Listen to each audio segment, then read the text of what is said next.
I'm overwhelmed by the positive responses and want to thank everyone who's experienced the same numbness for sharing with me. It helps to know that it's a normal response. I'll look into individual counseling in the near future. The associate at my firm handling my case, let's call her Gail, reviewed the other pictures on the flash drive and found quite a few where Wendy is cuddling/kissing Bob, and the engagement ring I gave her is easily discernible. When I was told this, I didn't feel any pain or anger, only elation. I smiled. Oddly enough, I asked Gail why this awful news made me happy. She said that it's because it vindicates every action I've taken since I left. I've been no contact with Wendy, and all communications have been through Gail, except for her family and friends who mistakenly think my brother and his wife will be a sympathetic ear. They're not. Gail's already prepared a separation agreement and scheduled a meeting with Wendy on Thursday afternoon. Gail made it clear to Wendy that if she isn't represented by a counsel, then I won't be attending. A word about Gail.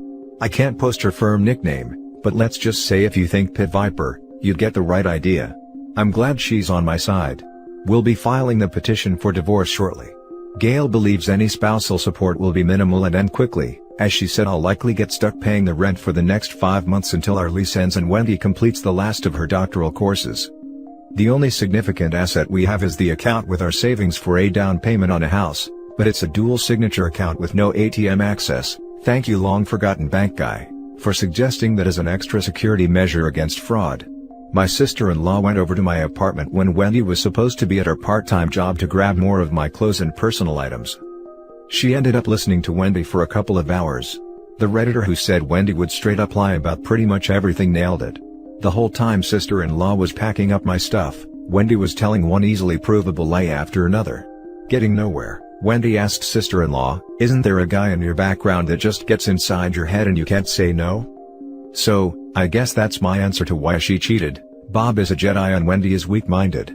By the way, sister-in-law did answer her question. Yes. I married him. Spending time with my brother's family has kept me from feeling isolated. My nephews are crushing me in video game and I'm enjoying every second of it. Work's going great and the partner who oversees my department stopped by to tell me that he's really proud of how I haven't let this personal issue negatively affect my work. Well, that's it for now. Thank you to everyone that replied with supportive posts. I can't explain how much it helps to know I'm not the only one to go through something like this or the apathy I feel toward my soon-to-be ex. Now for some top comments before reading the final update. Sister-in-law's answer crushed it. You owe her big time. Congrats man. Glad your firm stood by you. Excellent, blindsided, regrouped, plan of action, pulled the ripcord, and safe landing. Besides your career, go do what you always wanted to do, learn to fly, sailing lessons, sailplane lessons, scuba, kiteboarding, race car driving lessons. You will meet new and interesting people while learning and having fun. Congratulations on achieving apathy toward your wayward wife. That is the state of being to aim for when ditching a cheater. Some of us have struggled for years to achieve the Zen of May. It appears that you are the anti-manipulation Jedi Master. Great job and good riddance to her. And now for the second and final update. Wendy found a lawyer, Todd. Gail and I met with him on neutral ground at another firm. We all had to wear masks due to COVID, which made it look like we were there to rob the place or something. It was the first time I'd seen Wendy since she left to go to her sister's/mother's house. Wendy looked like hell. Bloodshot eyes, dark bags underneath. Tear had streaked her makeup. The skin on her neck was covered in hives. I looked at her and felt nothing. More on that later. The second she saw me, Wendy blurted out that she was sorry for everything, that she loved me, that she couldn't live without me, that this was all a mistake. All the standard garbage. She tried to hug me, but Gail inserted herself between us, and told Todd to remind Wendy that she is not to speak directly to me or Gail, that she is to talk to Todd who will talk to Gail who will talk to me. Gail had told me to say nothing and keep a blank expression on my face. I thought this would be hard since I've been worrying about if my initial anger would return, but it didn't. I was still numb, kind of in a daze, like an out-of-body experience. Todd asked about reconciliation.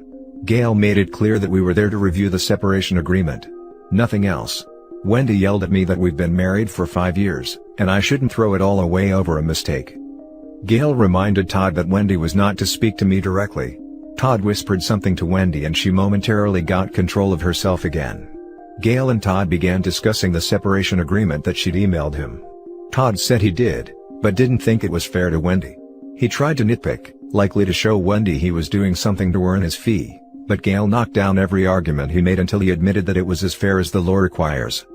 Wendy said that none of this is fair, because this is all a mistake. Gail spread black and white printouts across the table of all the pictures from the flash drive with Wendy kissing/hugging Bob where her engagement ring is clearly visible. Gail circled the ring in each picture with a big fat, dark red marker, alpha move, by the way, asking Todd each time, "Does your client believe this was a mistake? How about this?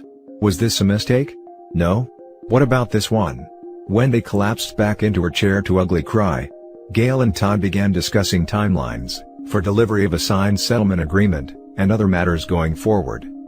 I guess my silent indifference finally got to Wendy because, completely unprompted, she screamed out that she never cheated during the marriage. Gail wasn't having it and told Todd, "Tell your client to give me her cell phone. If your client hasn't cheated during the marriage, then she won't have a problem with my IT guy copying everything on it, and downloading everything in any online accounts she's logged into. I can have him here in 10 minutes. Wendy clutched her cell phone with both hands, refusing to hand it over. Todd whispered something to Wendy. I'm certain he told her she just admitted to cheating. Cue more sobbing. I smiled underneath my mask but said nothing. At this point, I felt sorry for Todd, call it professional empathy. I've been in his shoes before. You know you've got a loser case with a loser client, the other attorney is 1982 to 1986 Wayne Gretzky, and you're a second-string high school goalie with a slow glove hand. Basically, you just want the beating to end. When the meeting was over, I left without saying a word to Wendy. What's the use? Every word out of her mouth is going to be a lie. Gail received the signed separation agreement yesterday afternoon. I thought I'd be on the hook for the rent until June, if only to protect my own credit. But instead we're going to equally divide the home down payment savings account. This was the carrot to get Wendy to sign the separation agreement so quickly. Wendy will pay the rent herself starting this month, along with all utilities, etc. Between housing costs and her school costs, she'll have a little money left over, enough to move to a new place. Apparently, Wendy thinks this was a win for her, but it's a tactical move that eliminates the one significant asset we had. Divorce now will be much easier. Gail is preparing a petition for an uncontested divorce, so we won't even have to go to court. Here's the best news, turns out that while we were in our 5th year of marriage, we haven't been married for a full 5 years. 4 years and 7 months. In our state, if the marriage is less than 5 full years, then the family court typically seeks rescission, a concept borrowed from contract law. This means the court will put the parties back in the financial position they were in before the agreement, or in our case, before the marriage. Immediately before our marriage, I was a jobless, heavily indebted law school graduate waiting on my bar results, while Wendy was a full-time, gainfully employed teacher. With no real property, no children, her account full of money, a teaching credential, a graduate degree in hand, and soon a doctoral degree to go with it. Wendy can't make the argument that rescission isn't appropriate in this case. In short, no alimony. Gail did warn Todd that if Wendy contests the divorce, the first person she'll depose will be Bob. Todd replied that Wendy agreed not to contest the divorce. If all goes well, 3 months from now I will be putting this sad chapter of my life behind me. I still feel nothing for Wendy, but that no longer scares me. The Redditor who said it was because the Wendy I dated/married never existed was right. You sir, are wise. The Wendy I dated, fell in love with and married never existed.